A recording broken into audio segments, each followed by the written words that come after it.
And for the first time in what feels like forever, we are here on a Monday afternoon sipping our Victory Monday Kool-Aid. The Browns beating the Baltimore Ravens in one of the upsets of the 2024 NFL season.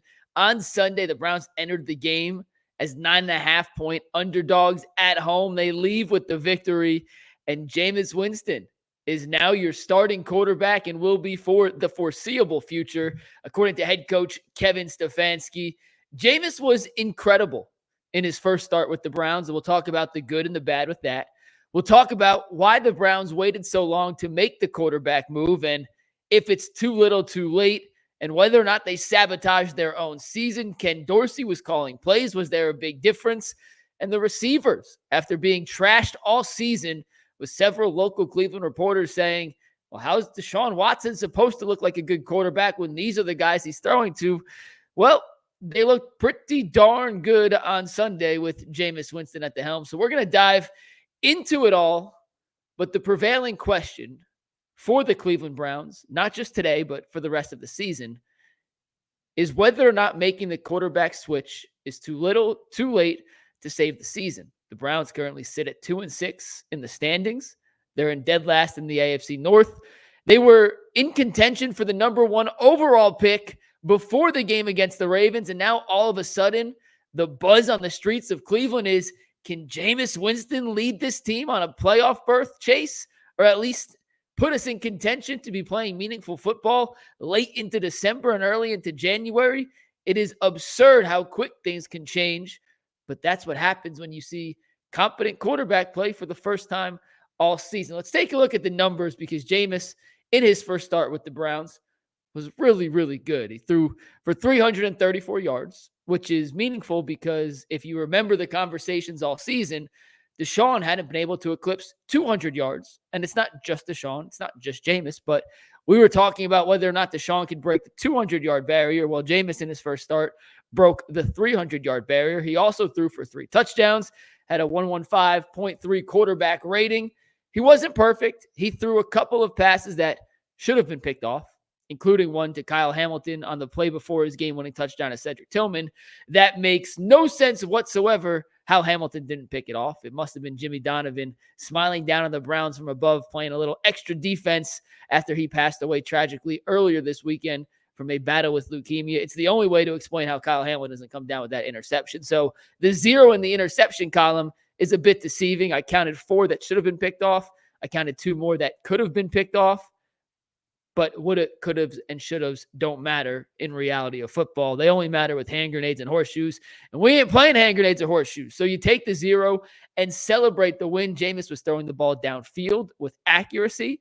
He had 8 completions of 15 or more air yards in the game against Baltimore alone. Deshaun on the season in his 6.5 starts had 9 on the season. Jameis 8 yesterday alone. And the offense just looked completely similar but different at the same time with Jameis at the helm. Take a look at the passing chart. Not a lot of throws behind the line of scrimmage.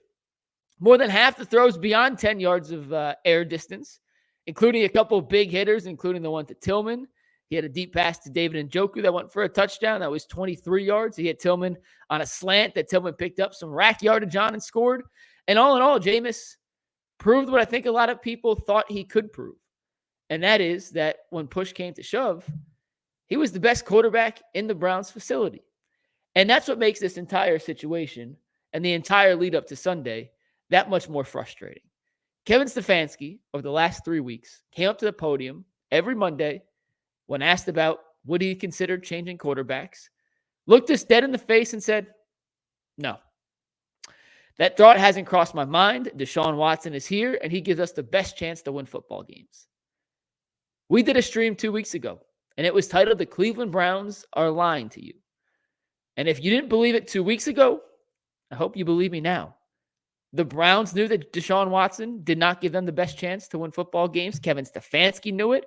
The offensive line knew it. The wide receivers knew it. The defense knew it. The opposing teams knew it. Andrew Berry knew it. The only one who didn't, or maybe wasn't willing to accept that fact, I think is Jimmy Haslam. And the Browns made a conscious effort to continue to put Deshaun out there after his first 4 starts in September, which were lackluster despite going up against the worst passing defense in the NFL. The cumulative pass defensive rankings of their first 4 opponents ranked the lowest of any team in football. And despite that, Jimmy Haslam said, or let me rephrase that. I believe Jimmy Haslam said, we don't know for a fact, maybe it was a Kevin Stefanski decision. Maybe it was an Andrew Berry decision. I believe it was a ownership decision. Decided that Deshaun was our investment. We got to get a return on our investment. So we're going to put him out there for better or worse and see what he can do and keep our fingers crossed that he can play through it. And he didn't. And that's why we got to the point we are today where the Browns are being celebrated, hailed, and absolutely cherished for looking different when in reality, the bar was so low that Jameis just had to be okay and we would have done the celebration. The fact that he played incredible makes it that much more satisfying. And it's disappointing that we are at a point in the season at the week 8 mark. It's not the halfway point anymore. There's 17 games, so it's the 45% mark. And the Browns are essentially out of the conversation of relevancy because the Browns continued to self-sabotage. I'll say it before, I'll say it again. They knew Deshaun Watson wasn't their best chance to win football games. If you didn't believe it, what you saw on Sunday should have made it abundantly clear that what Deshaun was physically capable of from a quarterback standpoint did not mesh with the talent around him. It did not mesh with the system around him. And it did not meet the standards of quality quarterback play in today's NFL. And there's no guarantee Jameis Winston can replicate this next week against the Chargers or in 3 weeks after the bye against the New Orleans Saints or against the Steelers or against the Bengals or the Ravens or the Chiefs or the Dolphins later in the season.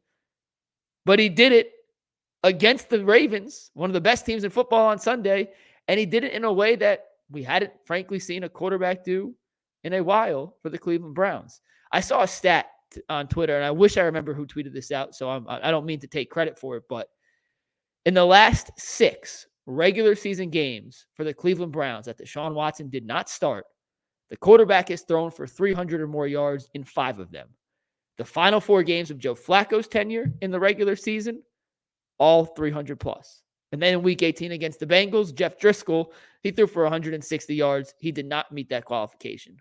And then Jameis's first start, he throws for 334 against the Ravens. So 5 of the last regular season starts for a Cleveland Browns quarterback not named Deshaun Watson, they go for 300 plus.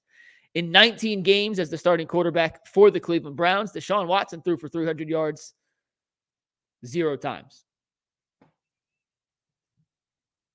It's not an opinion, that's a fact. That's just the reality of the situation. And that's why it is so frustrating. I'm curious if Jameis had been the starter for the Browns all season. Are they a 4-4 team? 5-3, 3-5? I tend to believe they beat the Giants if Jameis Winston's the quarterback.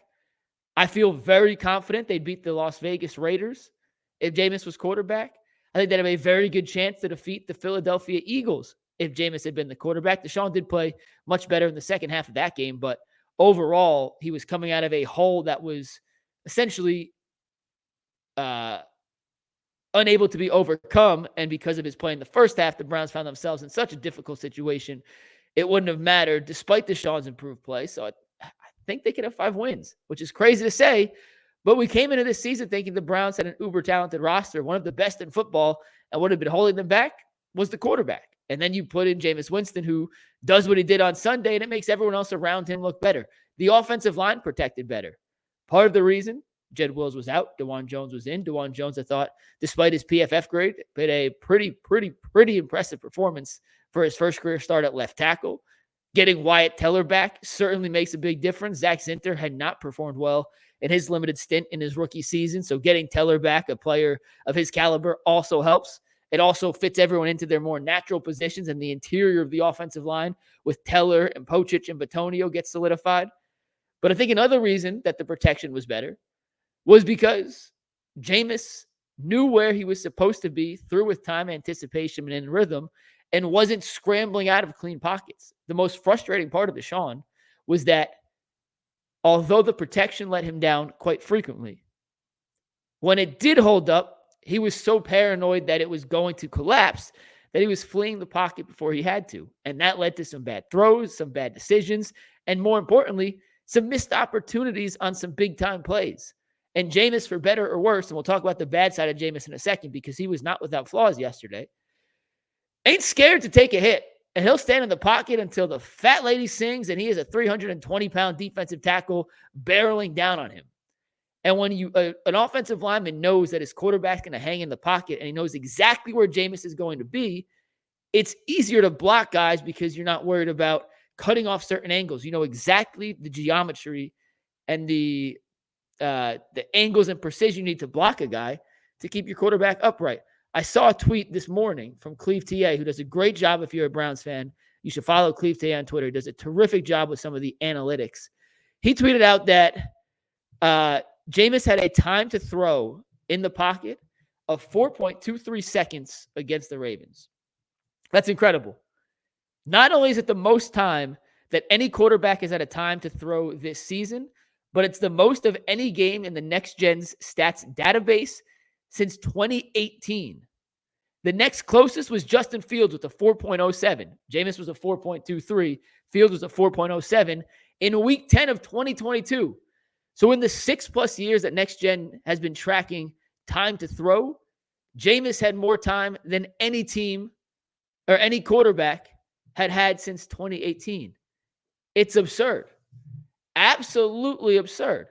And I don't think it has anything to do with players not wanting to play for Deshaun Watson and the offensive line not wanting to block for Deshaun Watson. I don't think it has anything to do with their personal feeling towards Deshaun. I think it has everything to do with having a quarterback where you know he's going to be in a certain position, and then you could design blocking schemes to prevent defensive linemen from getting there. It also helps that the Ravens' pass rush is not terrific. It also helps that they were missing two of their better interior pass rushers who got hurt in the middle of the game, and Michael Pierce and Brent Urban. It also helps that the cornerbacks for the Baltimore Ravens were shorthanded. They were missing Nate Wiggins and Marlon Humphrey, their top two cornerbacks, so they were hesitant to bring blitzes because they needed more guys in coverage. I understand all the parameters that go into it, but there's a reason you saw improvements from other facets on the Browns other than just quarterback, because the quarterback was able to do things that the guy in there prior hadn't been able to do. And once again, this is not a Jameis versus Deshaun thing.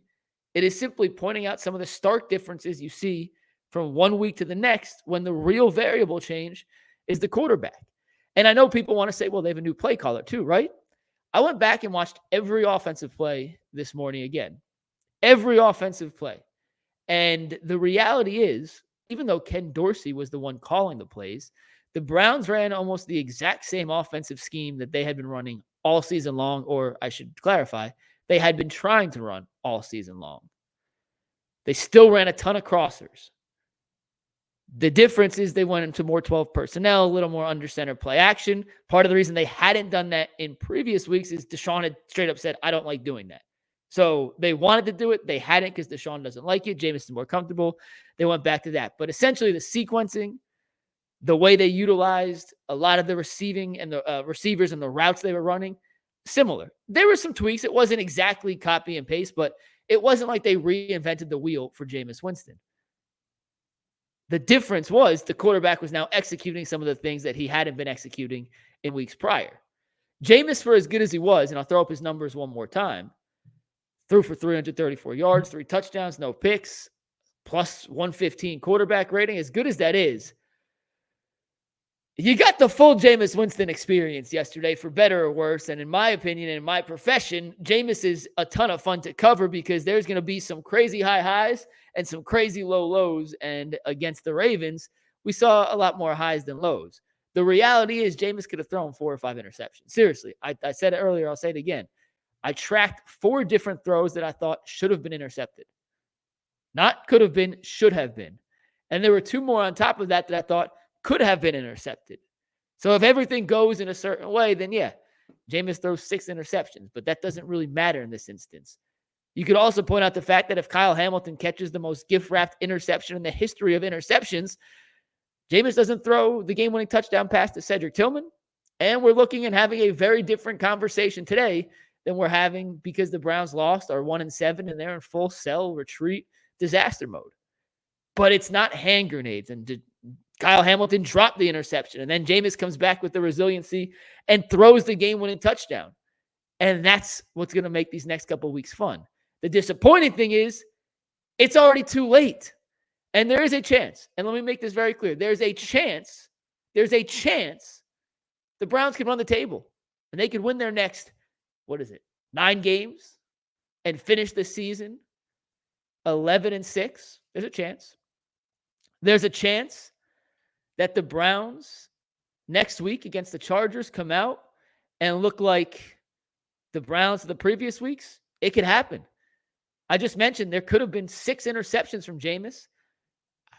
If I told you Jameis wasn't going to throw an interception next week, would you say, yeah, I'll take the plus odds? Or no? The odds are certainly that he's going to throw a couple picks, and if he throws a couple picks, the whole complexion of the game changes. I will say Nick Chubb looked a lot better this week than he did in his first week back, and I feel like he's right on the precipice of pulling off some big-time runs and making Browns fans remember the elite, and I mean elite caliber running back they had prior. So it's a week-to-week basis, and that's what I said it before. I said it a second time, and I'll say it a third time. That's what makes this whole situation frustrating. The Browns self-sabotaged because they entered this season with a 53-man roster that was capable of competing with the Kansas City Chiefs, the Buffalo Bills, and the Houston Texans, and the other top teams in the AFC for a legitimate contention for an AFC Championship game appearance, and heck, maybe even a Super Bowl if things fell right. And I'm not saying Jameis is the savior, and I need to see a lot more from Jameis before I fully buy into the fact that he's their long-term answer at quarterback. But I think it's pretty evident that had Jameis been playing, the Browns are in a completely different situation today than they are right now. Or they would be in a completely different situation today than they currently are right now. They're not 2-6 if Jameis has started all 8 games. They're not. I refuse to believe. They're not 4-4. They're at least 4-4 at worst, probably 5-3, and we're having a whole different discussion on the outlook of this team. If you're the Browns, you have some difficult decisions to make because the trade deadline is 1 week from tomorrow. And you have a lot of veteran players on this team that if the Browns aren't going to go full in and make a playoff push and try to contend for one of those final AFC playoff spots, you have a lot of guys that you could start to ship out to accumulate some more draft capital to help fill out this roster while you're still paying Deshaun Watson for the next 2 seasons. Difficult decisions that Andrew Berry's going to have to make. If it's up to me, if I was in Andrew Berry's shoes, I'd say screw it. You know what? We went through 6 weeks of hell and 6 weeks of frustration, and we have a chance to give this city some joy. And even though the chances that Jameis Winston is Joe Flacco from last season and can go on some absurd run, there are more similarities than differences, but I just think it is so hard to replicate what Joe Flacco did. I wouldn't count on it. But unless you're going to get some crazy assets in terms of draft capital for a guy like Jameis, I don't think you can blow it up because you owe it to the Myles Garretts and the Joel Batonios and the Wyatt Tellers and the Nick Chubbs of the franchise to not waste another season of their career back into their peaks because they just don't last forever. And if I told you this, the last year Nick Chubb's going to be in a Browns uniform and potentially the last year for Joel Batonio and Myles Garrett's under contract, but if this goes to heck, maybe he could bow out. You just can't write it off. And that's why I just can't imagine a scenario where the Browns feel they're in a position to just kind of punt on the season. They've already done it enough. They've already self-sabotaged and put themselves in a position where before Halloween, they're out of contention. It makes no sense to just continue to let it roll and roll and roll till it hits the bottom. This team deserves better. This city deserves better. Its franchise and its fans deserve better. And we'll see what Andrew Berry and company do over the next couple of weeks. But it's pretty evident. The Browns lied to me. They lied to you. And they lied to everyone else who supports the Cleveland Browns over the last 3 weeks when they told you that Deshaun Watson gave this team the best chance to win football games. It was a bold-faced, flat-out lie to your face, and there was nothing you could do about it. Except now we get a chance to enjoy whatever Jameis brings to the table for better or worse. We'll find out what is in store for him the next couple of days. Next couple of weeks, really. Days, we'll see. He's going to start against the Chargers on Sunday, and then it'll be reevaluated according to Kevin Stefanski. I want to wrap up this stream by giving Jimmy Donovan a shout-out. If you haven't heard, I'll give you a quick reminder, but Jimmy Donovan was the legendary radio play-by-play guy for the Cleveland Browns for the last, I think, 3.5 decades, 36 years, I believe it was. And he tragically passed away after a battle with leukemia over the weekend. And He had stepped away from his duties as the Browns play-by-play announcer to help deal with some of his health issues. And despite beating cancer earlier in his life, this time it was a battle he was unable to win.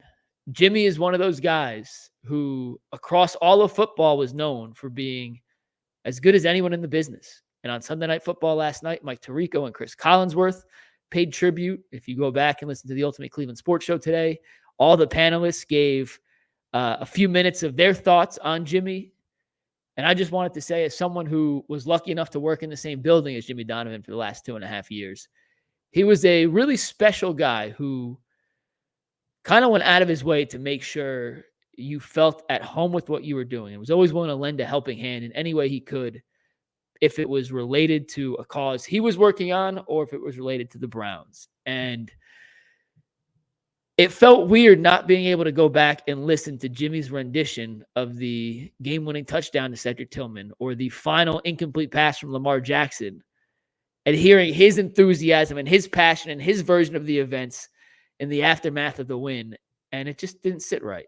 And I know everyone has their own beliefs, and heaven, hell, however, religion, everyone believes their own things. But there are a few plays in the Sunday's win over Baltimore that don't make any sense. And I'm willing to bet in some crazy way there was a little bit of divine intervention with Jimmy Donovan looking down on the Browns and helping will them to that victory. Whether it was tripping up Kyle Hamilton on that would-be interception, whether it was shining a light in Rashad Bateman's eyes on the deep pass from Lamar Jackson that ended up bouncing off his chest plate, to Justin Tucker missing a field goal that he's typically made for the last decade against the Browns. Whatever it is, I'm choosing to believe that was part of Jimmy. And our thoughts and well wishes and prayers go out to the Donovan family and everyone involved who knew Jimmy.